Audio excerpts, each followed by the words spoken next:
Bé, val a dir que fer un llibre amb la Pilar Rahola doncs és tota una experiència.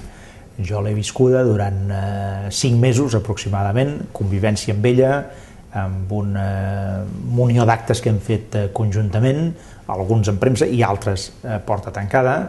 Ens hem conegut, ens coneixíem relativament poc, i a partir d'aquí doncs, ha estat una experiència, com us deia, doncs, vital d'aquestes de primer nivell, no?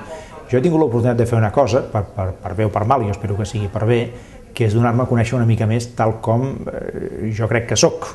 Moltes vegades a mi s'ha pintat una sèrie de clixés, una sèrie d'estereotips que bàsicament doncs, tothom poc o molt s'han passat, sobretot la gent que em coneixia poc, i la Pilar Rahola crec que amb aquest llibre, on jo he procurat obrir-me tot el que podia, doncs va descobrint un personatge que segurament doncs, no és exactament allò que es deia, sinó que té altres facetes i altres coses doncs, que segurament doncs, hi pot haver gent que tingui interès en conèixer. No?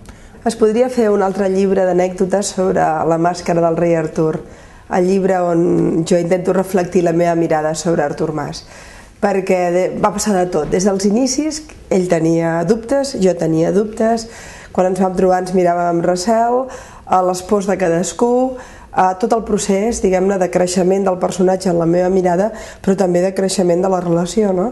El desmuntament, la caiguda, diguem-ne, d'alguns dels tòpics més suats i més malvats, sens dubte, les llegendes urbanes, no? I al capdavall el anar construint un personatge, jo crec que molt interessant i molt complex tant al terreny intel·lectual com emocional.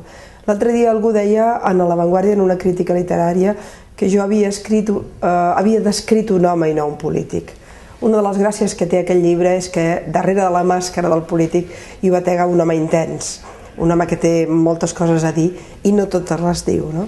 He tingut el privilegi de conèixer algunes i les he plasmat en un llibre que ha estat intens de viure, intens d'escriure i em diuen intens de llegir, però aquesta segona part o tercera ja no em correspon.